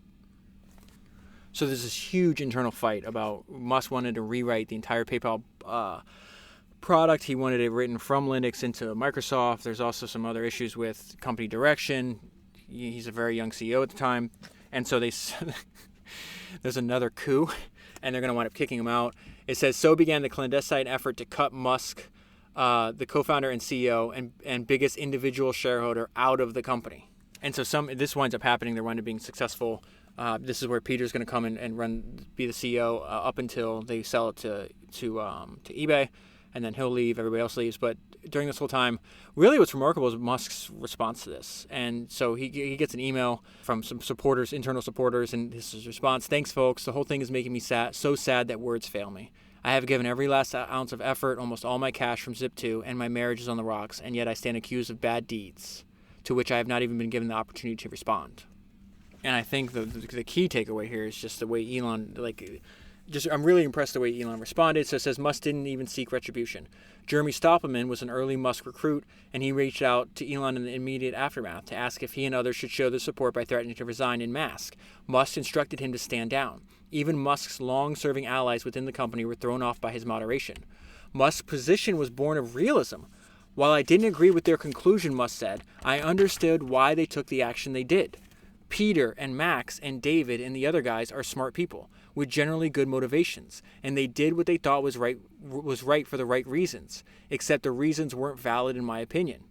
Musk referenced the biblical story of Judgment of Solomon, where they're both saying who's the mother of the baby, and they say, okay, they can't agree, so the king says, okay, split the baby in half, which then leads the first woman to immediately relinquish her claim for the sake of the child's life, and then that means this is a story in the Bible, and then the king says, give the first woman the living child, and by no means kill him, because she is obviously the mother. And so Musk says, I view the company at least partly my baby. His voice tinged with emotion. If I attack the company and the people there, it's like I would be attacking my baby. I don't want to do that. And then Jimmy talks about, revisiting this difficult time many years later.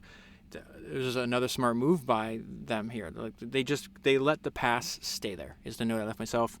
A few chose to remain mum because of genuine misgivings about how the ouster took place. Still others simply believe that long-buried hatchets should remain so. They're very smart. Leave the past where it is.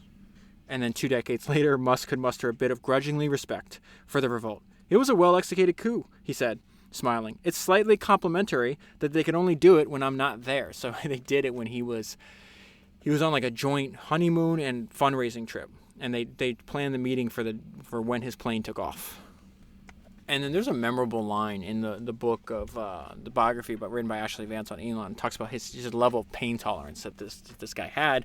It was in terms of, like, in 2008, both SpaceX and Tesla were near bankruptcy. And so this is an example of that. We see this even when he was younger. Founding a payment service startup amid the dot-com bust represented a spring of hope and the winter of despair. Few experienced those fluctuations more viscerally than Elon Musk. From 1999 to 2002, Musk netted a fortune from the sale of his first startup, launched another successful internet company, minted a second fortune when the company went public, and launched a third venture. During those same years, he fought off one mutiny against him, nearly perished in a car crash, was ousted as the CEO of the company he co-founded, almost died again due to a combination of malaria and meningitis, and lost an infant son to sudden infant death syndrome. And this is all in 3 years. He decided, once he was ousted at PayPal, he wasted no time. He already knew what he was going to do. And he says the new ventures for Musk began briskly. There was no time to lick wounds or nurse grievances. Just months after the coup, Mark Woolard took Musk out for drinks. I asked him what he was going to do next, and he said, I'm going to colonize Mars. This is in 2002, mind you. I'm going to colonize Mars. My mission in life is to make mankind a multi-planetary civilization. And I'm like, dude, you're bananas. So now Peter's in charge. Peter's main thing, again, he's not optimizing for experience. He would bet he would just wanted to hire really smart people, and he'd bet that they'd figure it out. We saw Ed Catmull, founder of Pixar, said the same thing. He's like, you can give a mediocre idea to a smart team, and they'll throw it away and figure out something new. So it says Peter was both an example and a proponent of putting talented neophytes in charge. Early on, Peter appointed Reid Hoffman as CEO, cutting against his board members' advice. He installed Sachs as VP of strategy, despite concerns about Sachs' congeniality. He promoted a fresh out-of-business school Roelof Botha to CFO and put a young attorney named Rebecca Eisenberg as the first legal chair on the IPO.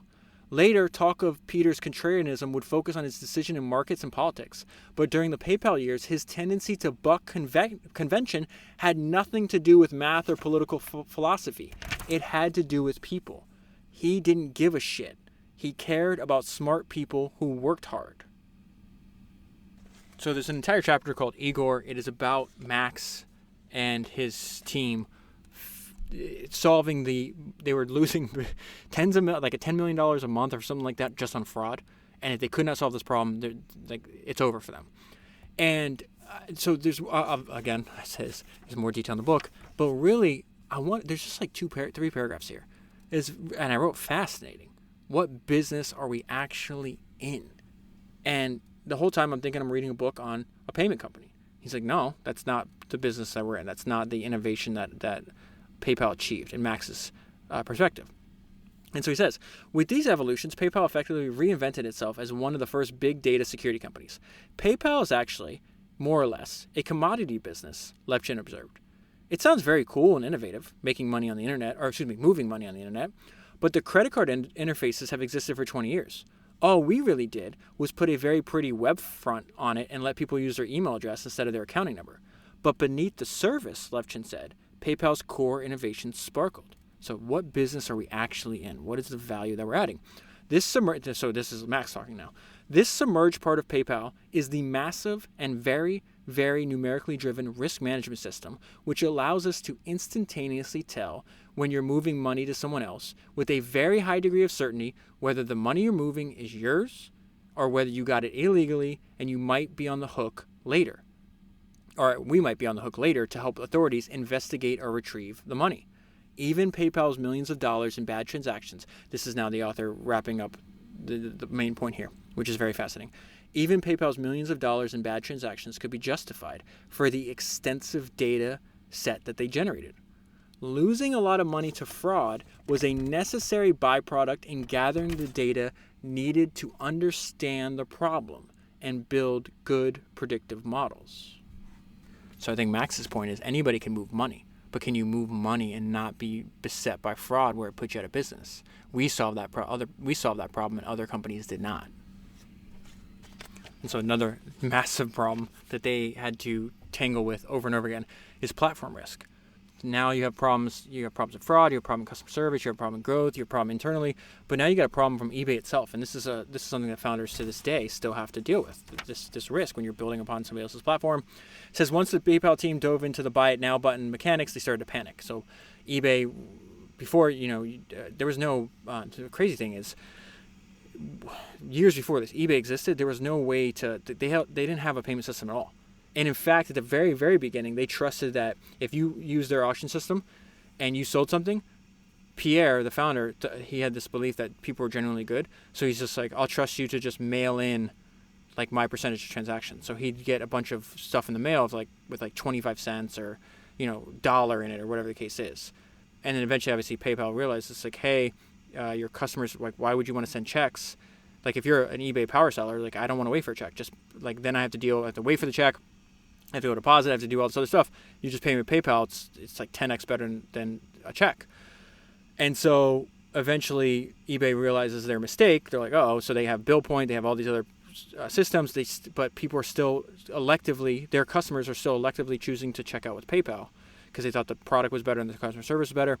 So then they stopped going for, they had a thing where it's just like, okay, you can do an auction, but what if you just want to say, I just want to buy this, I don't want to bid on it. So when they released Buy It Now, they made their own eBay payments the default setting. And so this is the story I'm about to tell you. But once the PayPal team dove into the Buy It Now button mechanics, they started to panic. In traditional auction, an eBay bidder would place a bid, receive an email if they won, and then choose a payment system. Because auction buyers left eBay mid-auction, PayPal had a chance to worm itself into the payment process. A winning bidder could go from their email account to PayPal in order to pay a seller, thus completing the auction process without ever returning to eBay.com. Buy It Now radically reconfigured this dynamic. If a buyer pressed the Buy It Now button, an eBay payments form would appear, allowing the buyer to complete the payment directly on eBay.com, thus knocking out PayPal, right? And so this is about their reaction to this platform risk. This change sent Peter and David Sachs into fits of anger. David and Peter would get totally hysterical and say things like, they can't do this, how dare they? And we're like, it's their platform. They can do whatever damn well they want. So then it talks about the relationships. They start building. Reid Hoffman is put with the task of building a relationship on a back channel through eBay. This is what I mean about they're just so bloody efficient and smart that you just cannot believe it. There's just tons of examples of these really, like, apart from the story, I would read it just to understand how they solve their problems. I just think it's amazing. So they start having this back channel. They essentially begin building a relationship. From eBay's perspective, they're kind of annoying. They don't want they come to hate PayPal, but they have a grudgingly respect them. It says this guy that's building a relationship on eBay side with Hoffman on PayPal side, Chestnut came to respect PayPal's team's aggressive growth efforts. They are definitely default aggressive. They were very highly entrepreneurial, very aggressive. You've got to admire that. eBay CEO Meg Whitman said. PayPal was a company of extremely aggressive people with a real bias for action, she concluded. A company of extremely aggressive people with a bias for action. Now, the only thing that saved them is the fact that they were a company focused on one thing, going against a company focused on many. So eBay puts out this new Buy It Now with their own BillPoint, but the product sucks and their execution is terrible. So it says, despite Buy It Now, the free promotion and other growth efforts, eBay's BillPoint gained only a marginal share of payments on the platform in late 2000 and early 2001. As BillPoint wound down its promotions, they were doing the same thing. It was like, oh, pay you to open an account, basically copying what PayPal's growth strategy was. As they wound down its promotions, BillPoint's progress stalled and then reversed. PayPal's numerous counter-offensives helped it stave off BillPoint's encroachments, and the two sides now continued to fight for ground. So again, you can copy what I'm doing, but I'm only focused on this, and you're focused on it's one part of your gigantic business. We know how that's usually that fight is usually going to end. So they're continuing to fight, and PayPal does it as another strategy. And I don't know if myself is here. PayPal uses everything to their advantage, and so now they're like, okay, you're putting defaults on your website in response to what we were doing and other payment processors are doing. This is clearly antitrust. And why are they saying this? Because at the time this is taking place in history, Microsoft is getting whacked And so they're like, and other technology companies are scared. So it says the Department of Justice and 20 state attorney generals had sued Microsoft for anti-competitive monopolistic behaviors. So it says the government threatened to break up Microsoft up. The case sent a chill through the spine of technology leaders everywhere, including at eBay. PayPal leaders fomented their fears. Keith Rabois was tasked by Peter Thiel to build an antitrust paper trail against eBay. PayPal also built a political action committee to send contributions to members of Congress, then encourage those members to write notes to the Federal Trade Commission concerning eBay's monopoly power. The company also enlisted an outside counsel to issue a scathing note to eBay's headquarters. eBay is abusing its market power over the online marketplace to distort and eliminate competition for payment services, in direct contradiction to see United States versus Microsoft Corporation, and then they list, obviously, the case numbers and all that stuff. And it's just at this point, I'm, it's 80% done with the book, and I'm just like, I would not want to compete with these guys. You can clearly see from eBay, it's just like, okay, just name your price. I want to buy you just to shut you up. So this is the world domination chapter I mentioned earlier. This is when they start to expand. They had a world domination index, like I mentioned earlier. It's like how many PayPal users they have, but then they start to expand globally. And really, I'm just reading this quick paragraph too, because this is their MO. This is their modus operandi. The team chose to use its international expansion to pursue two major goals, growth and fundraising. It began this effort, as it had begun much else over the prior years, with little planning, quick action, and faith in itself to iterate its way to success. So they eventually are going to file for their IPO. This is after the bubbles popped. People are like, the press's reaction is like, this is stupid. Don't buy this IPO. It's completely negative. I think today, PayPal's like $300 billion company, something like that. But really, the reason I'm reading this here section is because everything they do is like this. Nothing is as it appears. They are masters at misdirection and just concealing what their actual intentions are. And so they're in the quiet period right before the IPO, or they're about to be. And they're like, okay, eBay hates us. eBay can come out and really torpedo our IPO. They don't want us to IPO because that means we're more likely to stick around, right? And so it's like, how do we stop them from talking shit about us, essentially? And so they come up with some machination. We're going public, and all these people are going to call eBay, Reid Hoffman explained. And eBay is going to say, oh, we think PayPal is a house of cards. We're going to drive them off our platform as soon as possible. Public investors, Reid noted, had a reputation for risk aversion. If eBay poisoned the well with those investors, PayPal's stock issue could fail. With the quiet period hovering, PayPal could say little to defend itself publicly. So Hoffman came up with another way of muzzling eBay.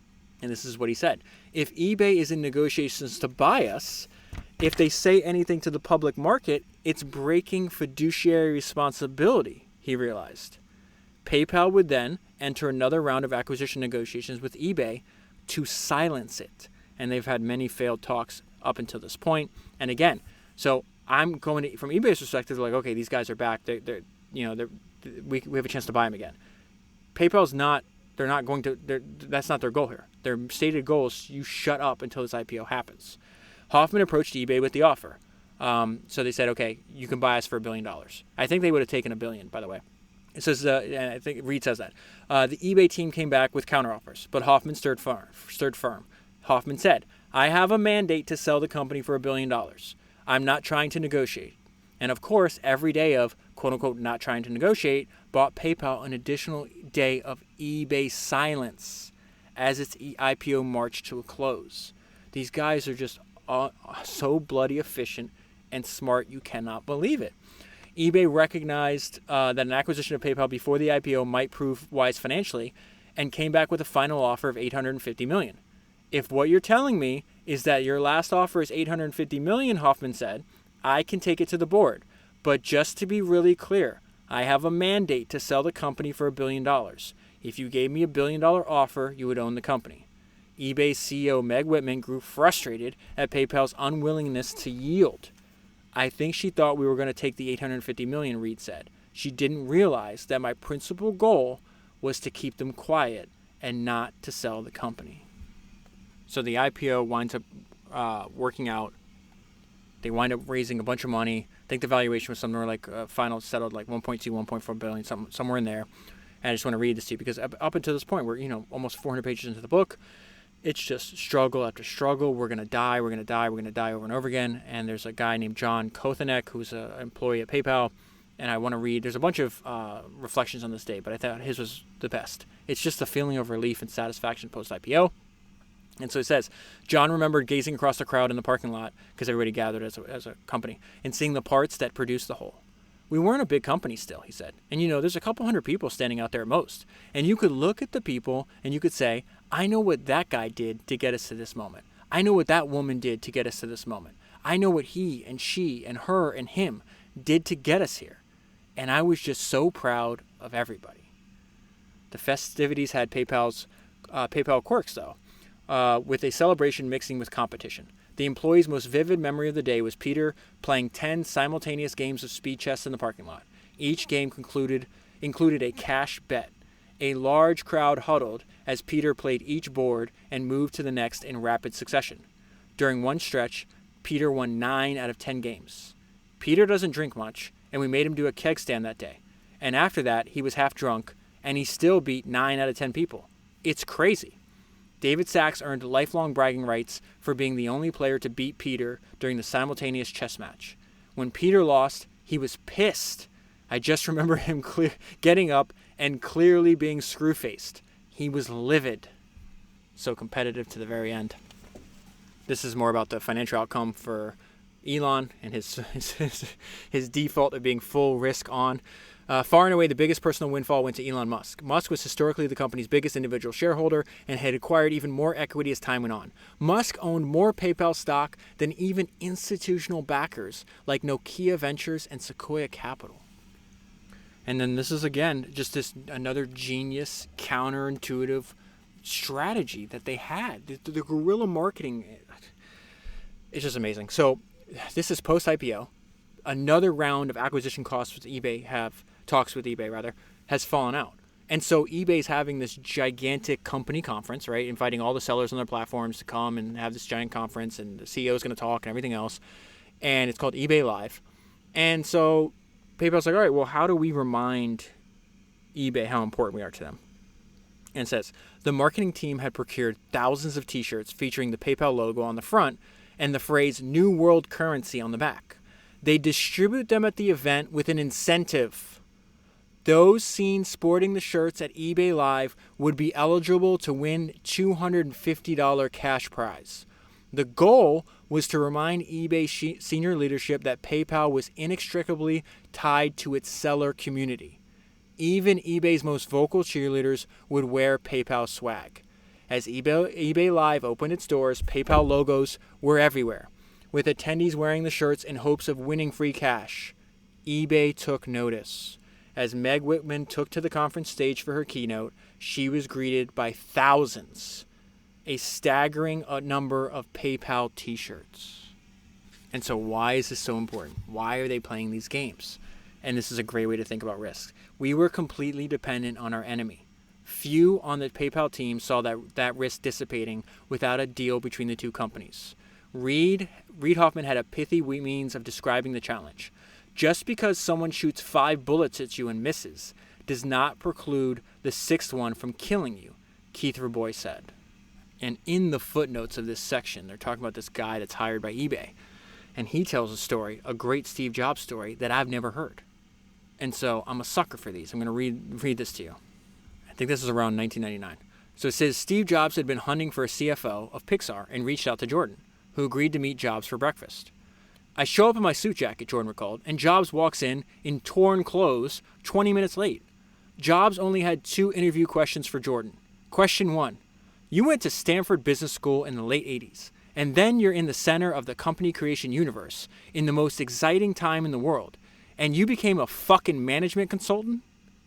Question 2. How could you work at Disney for 8 years? Those guys are fucking bozos. What a job interview. Jordan saw the questions for what they were. A Steve Jobs stress test. I'll cop to the first one, Jordan said. It took me 10 years to find my way back here, but I'm back here and I'm here to stay. On the question of Disney, he pushed back hard. You're wrong on Disney, he said. Then he explained, because this guy's running, I should have been clear, he's running Disney's retail stores. Then he explained that Disney's stores had higher consumer ratings than Disney theme parks. Jobs seemed satisfied and pitched Jordan on Pixar. Jordan demurred. He had just been a CFO and he was looking for something different. Jobs proposed he join Apple instead. I have this new vision for Apple stores, Jobs said, and proceeded to outline a reimagined shopping experience from the root up. Jordan thought Steve Jobs was delusional and politely declined the offer. Of course, Jordan said of Jobs' retail concept, he nailed it. And so as all these people in PayPal were giving interviews, that they had reunions and everything else throughout the years. And one of the early employees, Brandon Spike, says something that's really important. It's like why the stories that you and I discuss on this podcast, like why these books and these stories are just so important to spread, because they inspire people to do things with their lives and their work. A lot of these people I sat next to in cubes, writing codes and building systems, and they went off to create some of the greatest companies that exist today. Getting back together with all these folks and hearing the stories was just so inspiring. Spikes felt moved to raise funds and to launch his own company. And then they reflect back on the fact that their inexperience was an asset. It says the idea that our motley crew of misfits could come together to build something out of nothing was really incredible. They also came to see inexperience as an asset. The best employees had little or no prior background building internet products. Had the company built its fraud process traditionally, they would have hired people who've been building logistic regression models for banks for 20 years, but never innovated, and then fraud losses would have swallowed up the company. Levchin added an unexpected qualification for PayPal's employees that he felt contributed to the company's success and the later achievement of its alumni. Many of its earliest employees simply hated being employees. The very best employee at any job, at any level of responsibility, is the person who generally believes that this is their last job working for someone. The next thing they'll do, they'll start on their own. And then they talk about the difficulty of now 20 years removed from this situation. They're no longer the people sleeping in the office. They're no longer the people with the empty bank accounts. They've built companies that are massively successful. So what do you do? And I think what they're telling us here is like advice for us. Like if you can give back to the next generation, you do as whatever you can. The founders, especially in their capacity as investors, have had to find ways of working around this challenge. So it's saying you get to a certain level of comfort. It's really hard to put everything on the line again and then appreciate the person who is putting it on the line. To that end, Levchin takes regular meetings with smaller student organizations at various colleges that he visits. Peter is known for taking sit-downs well outside of his immediate orbit, including the occasional high school student who reaches out with a compelling note. Reid Hoffman forces himself to regularly ask others, who is the most eccentric or unorthodox person you know, and how could I meet them? They might be crazy, or they might be a genius. He's searching for the less than perfectly polished founder who resembles his once less than perfectly polished colleagues, a group that turned a hot mess into one of the world's largest public companies. And then this is a great quote from Elon, reflecting on this time. We were really very focused on building the best product we could. We were incredibly obsessive about how do we evoke something that is really going to have the best possible customer experience, Musk said. That is far more effective selling, building that product, I mean, a fantastic product, but that was a far more effective selling tool than having a giant sales force. And then Peter talks about the valuable lesson that the people at PayPal learned. And he says they learned the best lesson, that it's hard, but doable. And Michael Jordan, in his autobiography, said the same thing. He says, it's hard, but fair. I live by those words. And then I'll close here with Max on founders. PayPal's earliest employees reserve the highest praise for those who tread the same stony road. Founders across varied fields of endeavor. Those that bring the big ideas into hard, unpredictable reality are the practitioners, the high leverage ones, and I admire them almost without reservation, Max wrote. One key ingredient of being this kind of person is an almost irrational lack of fear of failure and irrational optimism. They manage to not get caught up in all the little details while being remarkably aware of the really important ones. And that is where I'll leave it. I can unequivocally highly recommend reading this book. Every single entrepreneur, every single founder, every single person that's attempting to do something difficult in their lives will draw lessons from the book that you can use in the future. If you want to support the podcast and get the book at the same time, you can buy the book using the link that's in the show notes on your podcast player. If you want to buy a friend or a coworker a gift subscription to Founders, that link is also in the show notes, and you can also get that at founderspodcast.com. This is actually don't know when this is coming out because I cannot release it until after the book is released. So that's an unknown number of books down, 1,000 to go, and I'll talk to you again soon.